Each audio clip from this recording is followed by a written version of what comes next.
Kementerian Kehutanan. Tim Liputan Berita 1. Ya, pemirsa, jejak kayu gelondongan yang memenuhi aliran air dan memperparah kerusakan di hilir menjadi sorotan di tengah bencana besar yang melanda Sumatera. Kemenhub dan Polri kemudian membentuk tim Satgas untuk menyelidiki dari mana gelondongan kayu tersebut berasal. Dalam keterangan sebelumnya, Kapolri menyebut ada dugaan pelanggaran yang terjadi. Temuan awal itu semakin menguatkan pemirsa. Ada dugaan bahwa kerusakan hutan menjadi salah satu biang memperparah banjir bandang di Sumatera. Lantas bagaimana hasil penyelidikan dari Satgas, dari mana kayu-kayu tersebut juga berasal, dan benarkah ada dugaan deforestasi yang menjadi pemicu bencana besar di Sumatera? Kita akan membahasnya lebih lengkap pemirsa bersama dengan pakar hukum pidana Untar. Sudah ada Pak Heri Firmansyah serta peneliti ahli utama bidang klimatologi Pusat Riset Iklim dan Atmosfer Prof. Erma Yuli Hastin, dan juga ada penasihat serta ketua penasihat ahli Kapolri yakni Komjen Pol Purnawirawan Sumardi. Selamat malam Bapak Ibu sekalian. Selamat malam. Selamat malam, Mbak Anissa. Baik, terima kasih sebelumnya sudah meluangkan waktu di Berita Satu Utama. Saya langsung saja mungkin yang pertama ingin ke Pak Ito ya. Pak Ito, ini karena kita lihat sudah ada temuannya di Polri, begitu sebetulnya dari keberadaan tumpukan kayu yang dalam jumlah besar ini mengindikasikan kegiatan penebangan yang sistematis, bukan hanya hanyutan alami saja akibat longsor. Benarkah begitu, dan juga temuan-temuan terakhir update-nya seperti apa Pak Ito?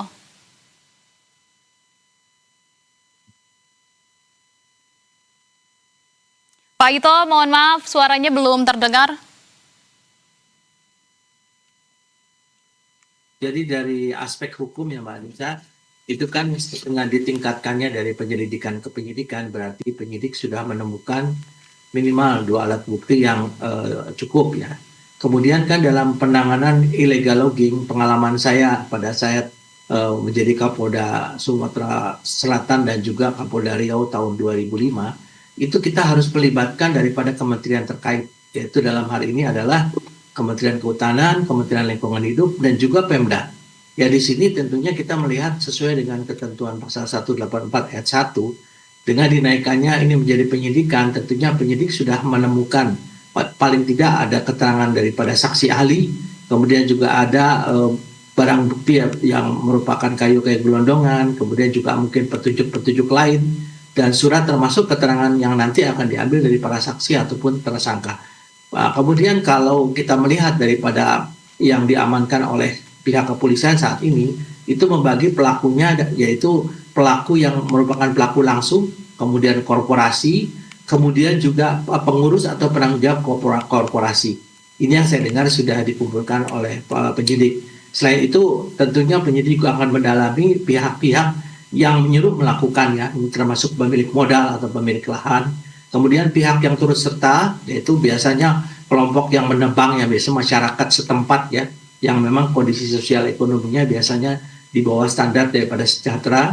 Pihak-pihak yang membantu melakukan, ini penyedia alat berat, karena kan sudah ditemukan alat berat ya, dan dokumen-dokumen lain, serta pihak yang pemegang hak izin. Nah, ini akan didalami apakah memang dari penelusuran dari hilir ke hulu ini, yang di hulunya ini adalah merupakan pemegang hak yang secara legal atau mungkin ilegal. Nah, ini tentunya akan ada perbedaan daripada penerapan hukumnya nanti. Demikian Mbak Anissa. Pak Ito, tapi kalau tadi Anda sampaikan begitu ya, pihak-pihak yang berpotensi begitu akan bertanggung jawab. Seberapa sulit Pak Ito bagi pihak kepolisian untuk bisa membongkar jaringan pembalakan liar ini yang kita tahu biasanya tentu memiliki perlindungan berlapis Pak Ito, dan juga alur pendistribusian yang tersembunyi begitu ya. Apakah ini juga akan menjadi sebuah tantangan tertentu bagi Polri Pak Ito? Ya pasti ya, saya mengalami dulu Mbak ya. Biasanya ada backing dari oknum tertentu, dari instansi tertentu. Disinilah memang diperlukan, tadi saya lihat Pak Kapolri sudah penandatanganan MOU melakukan Satgas. Memang penanganan illegal logging ini adalah harus dilakukan secara kolaboratif ya Mbak ya, secara bersama-sama dengan melibatkan kementerian lain. Nah, juga biasanya harus melibatkan juga TNI, karena ada juga oknum-oknum, baik oknum Polri maupun TNI yang menjadi backing selama ini. Nah, tentunya ini harus kita telusuri dari mulai hilir ke hulu, kemudian lihat daripada kausalitas, daripada penyebab apapun sebabnya, baru kita bisa menyimpulkan. Tapi pengalaman saya memang tidak mudah ya untuk menangani tindak pidana ini, makanya masuk dalam kategori tindak pidana tertentu. Beda dengan tindak pidana umum. Tapi nanti kan akan dikenakan juga pasal dari Undang-Undang Kehutanan, ya, kemudian juga Undang-Undang P3 ya, yang tentunya di sana juga harus diterapkan untuk sanksi hukumnya ya, apakah sifatnya administratif termasuk pidana. Nah, ini tentunya kita nanti melihat daripada kerjasama juga dari instansi criminal justice sistem peradilan pidana, jaksa juga harus bersama-sama dengan kepolisian termasuk pengadilan, agar jangan sampai nanti sanksi yang dijatuhkan itu tidak menimbulkan efek jerah. Demikian, Mbak. Oke, nanti itu juga akan kita perdalam ke Pak Heri Firmansyah begitu. Tapi sebelum ke Pak Heri, saya ingin ke Prof. Erma terlebih dahulu. Prof. Erma, ini kalau kita melihat dari keberadaan kayu gelondongan yang memang sangat banyak sekali begitu ya berada di hilir, apakah menurut Anda, Prof. Erma, ini dikaitkan dengan bencana ekologis kah, atau memang karena bencana iklim kah, atau memang sebetulnya ya karena ada intervensi dari aktivitas manusia, Prof. Erma? Ya, saya kira di beberapa kesempatan saya menjelaskan bahwa faktor cuaca ekstrim yang tidak biasa pun itu sebenarnya berkontribusi 20%, ya kan? 20% ini artinya kan bukan sesuatu yang kalau dari skala badai itu tergolong yang bisa menghancurkan semuanya, menghancurkan sistem, meruntuhkan dan menimbulkan kerusakan yang permanen. Itu bukan, karena rendah.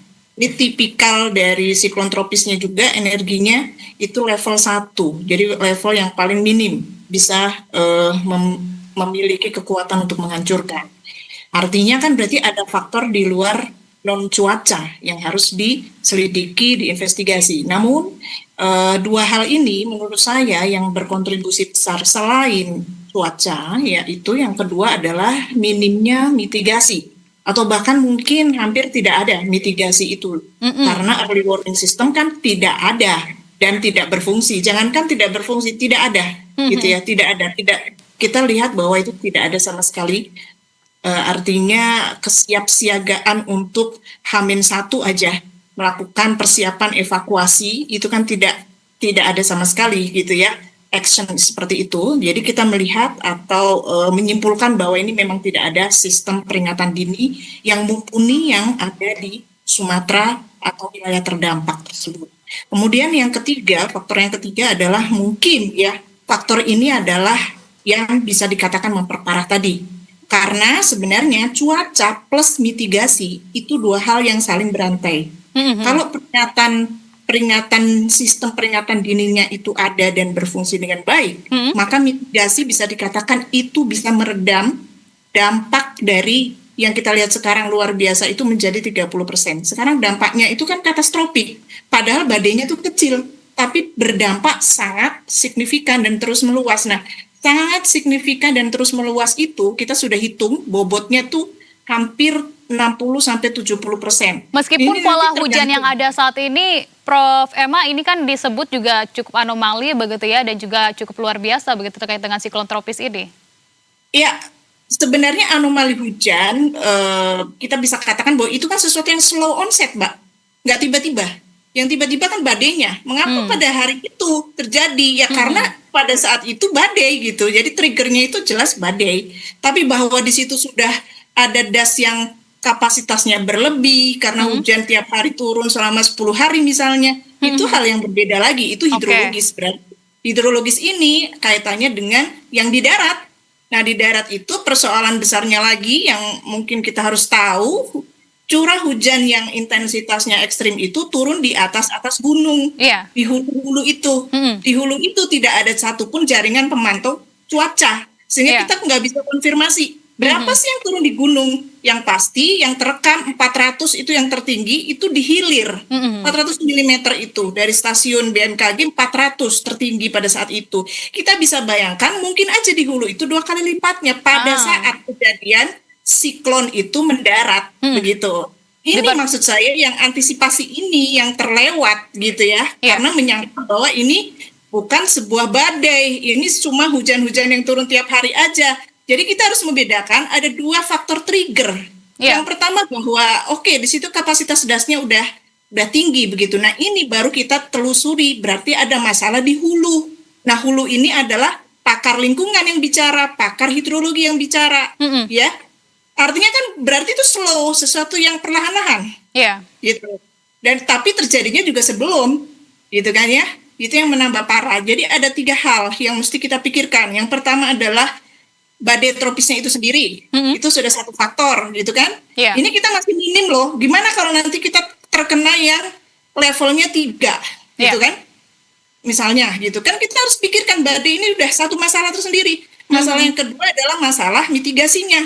Ini juga harus nih, karena kan ini akan makin sering terjadi tiap tahun. Ya, potensinya ada. Nah, yang ketiga ekologis baru, gitu. Jadi sebenarnya kita jangan mendikotomikan ini bencana ekologis atau bencana semua. Semua itu ada di dalam rangkaian 3 hal utama tadi. Jadi ada ekologis, ada mitigasi, dan ada faktor ekstremitas dalam perubahan iklim itu. Gitu.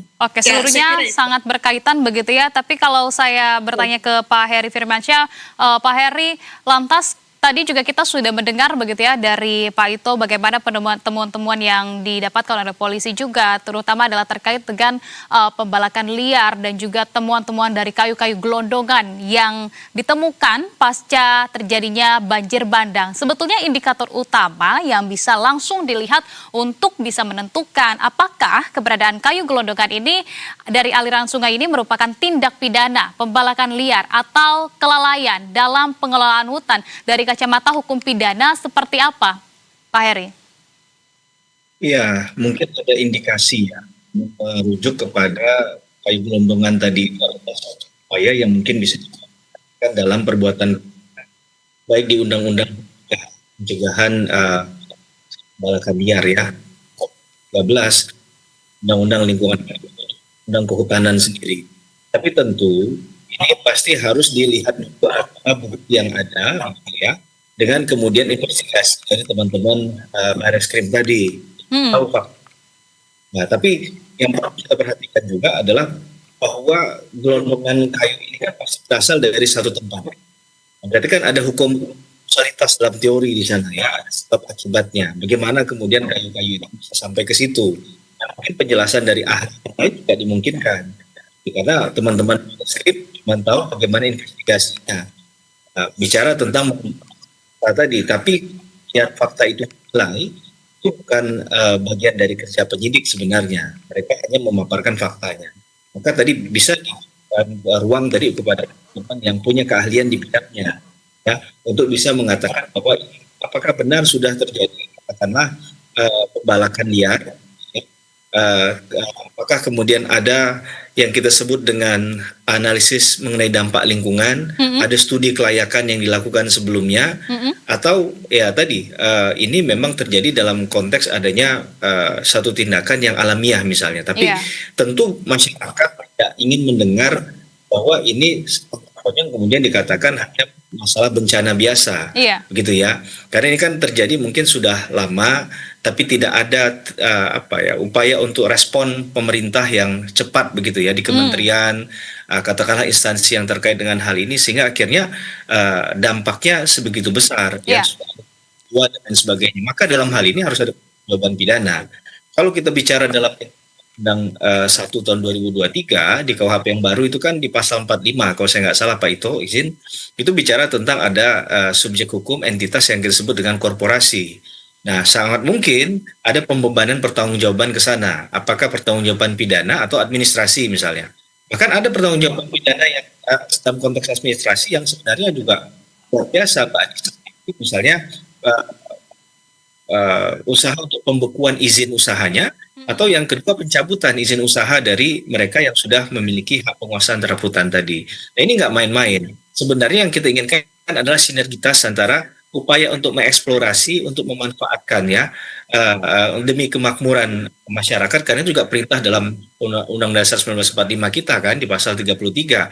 Tapi tentu tidak hanya kemudian mengeruk saja, harus ada upaya untuk melestarikan, menjaga ekosistem, sehingga ini bisa bersinergi dengan undang-undang pengelolaan terkait dengan lingkungan hidup.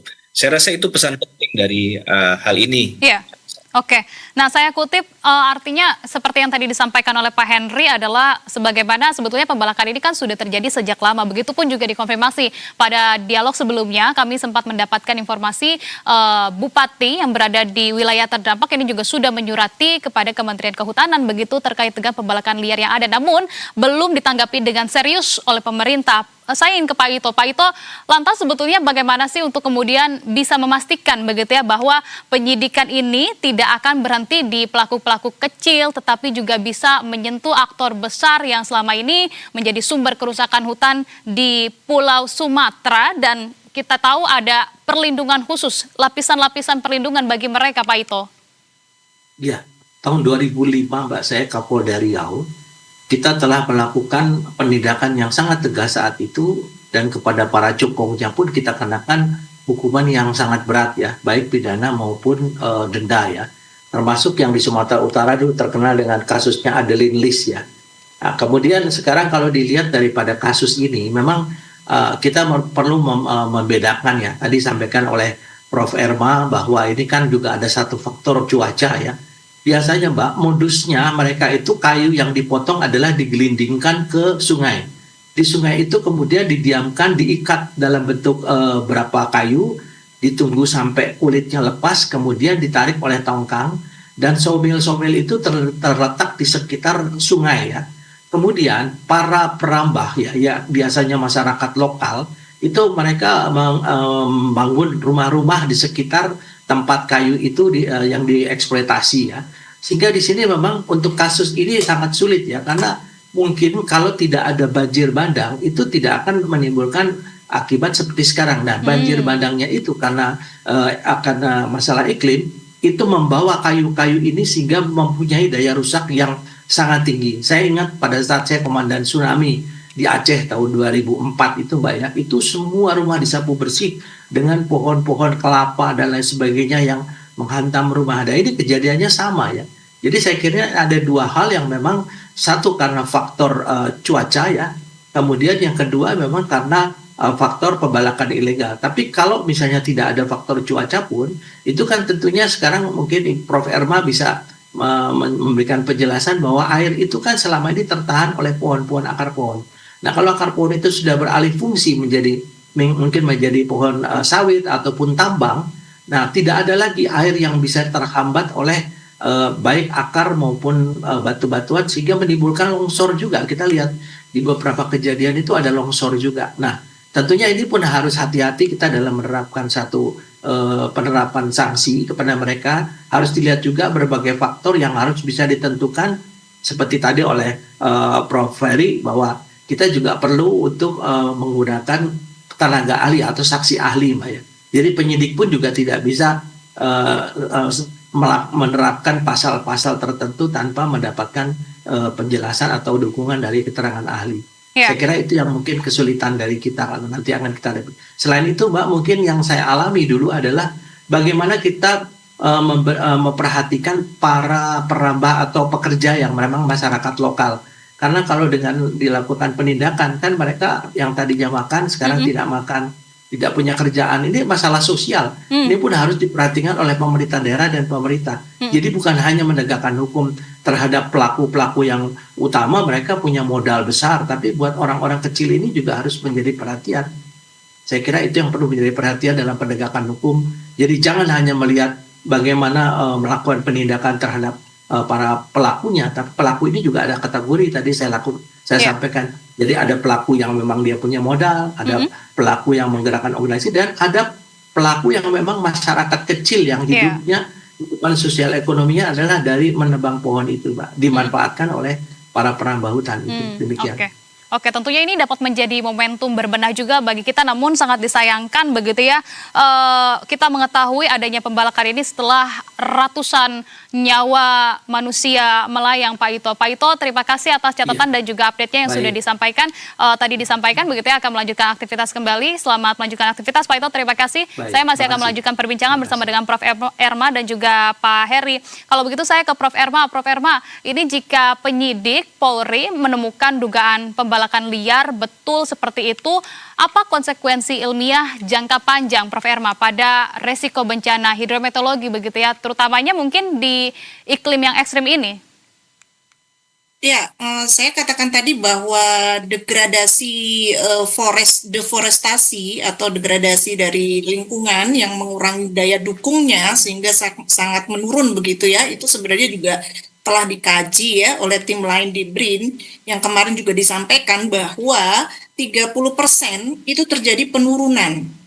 Tahun 2015, dari tahun 2006 sampai 2015, itu 10 tahun yang lalu gitu, terjadi 30% penurunan alih fungsi lahan, hutan primer dan sekunder di das hulu yang berkaitan dengan atau di wilayah Aceh. Das Pesangan, itu hulunya Aceh yang sekarang terjadi. Dari situ saja, kalau itu linier ya, pengurangannya, mungkin sekarang sudah 60%-an ini alih fungsi lahan.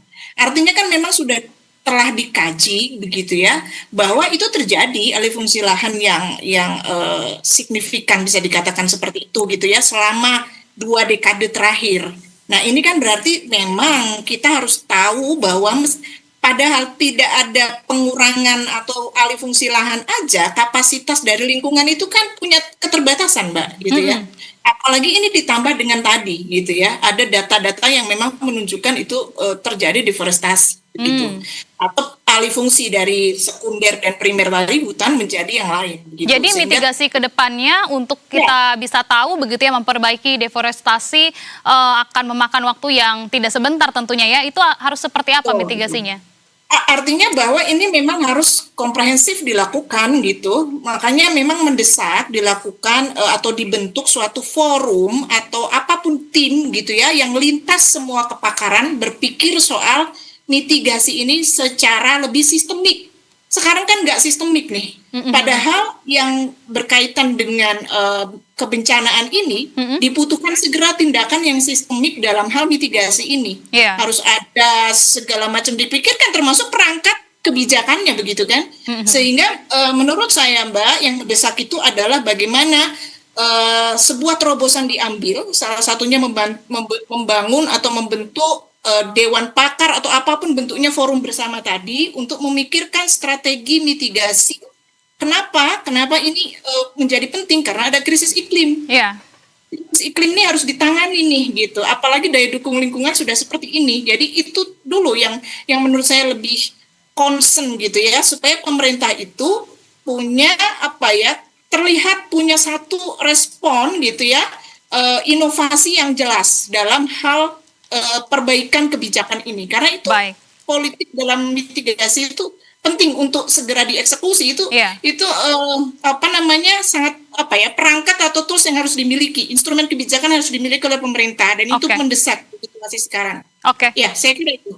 Baik, kalau Pak Henry, sebetulnya apa sih celah terbesar yang membuat pembalakan ilegal ini sulit kita berantas, Pak Henry? Meskipun kasusnya terus berulang ya, setiap kali bencana besar terjadi dan juga kalau kita melihat dampaknya yang sangat komprehensif sekali, yang sangat luas sekali begitu ya, ini memperlihatkan jejak kerusakan hutan secara kasat mata. Apa langkah hukum yang konkret yang harusnya bisa dilakukan oleh pemerintah sekarang agar tidak hanya berhenti di penyelidikan Satgas dan juga nanti hanya menjangkau begitu ya, atau memakan dari pihak-pihak kecil saja, tidak sampai ke atasnya, Pak Henry?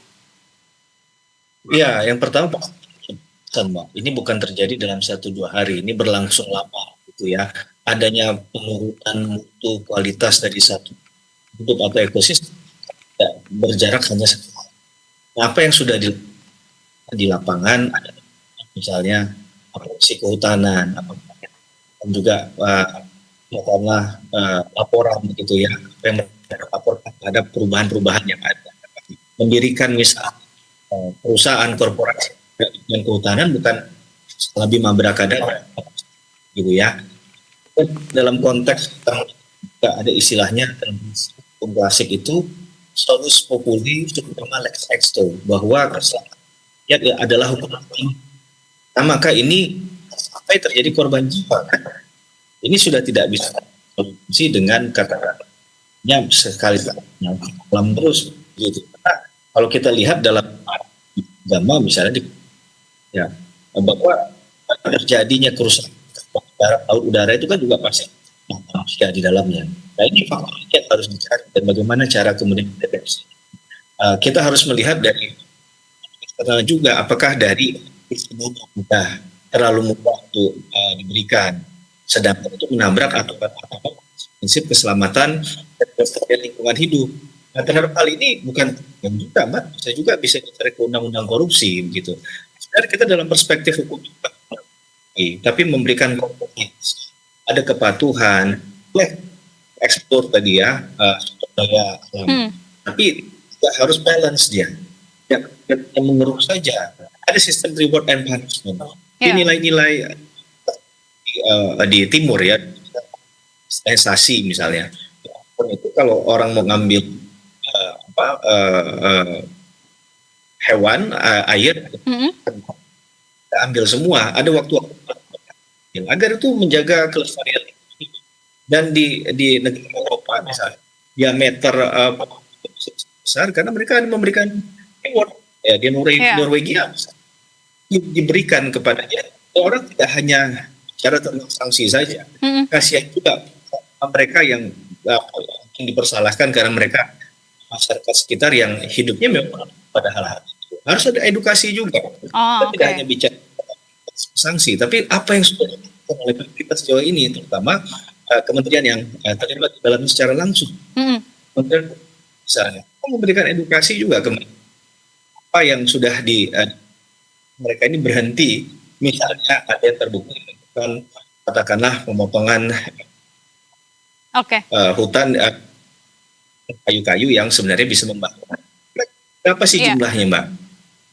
Kalau ini masuknya adalah besar lagi, sudah terstruktur, terorganisasi. Itu yang diperhatikan dalam mencoba untuk meminimalisir hal-hal yang besar lagi. Dan kita kejadian terakhir bagi negara kita ya. Tidak hanya di Sumatera. Ya, tentu itu menjadi harapan kita bersama. Kasus kayu gelondongan ini artinya juga ada pembalakan liar di sana. Ini akan harus tetap kita kawal, harus mendapatkan perhatian besar dari kita semua. Terima kasih banyak atas pandangan yang sudah dibagikan Pak Henry dan juga Prof. Erma. Salam sehat selalu, selamat kembali melanjutkan aktivitas. Selamat malam. Selamat malam.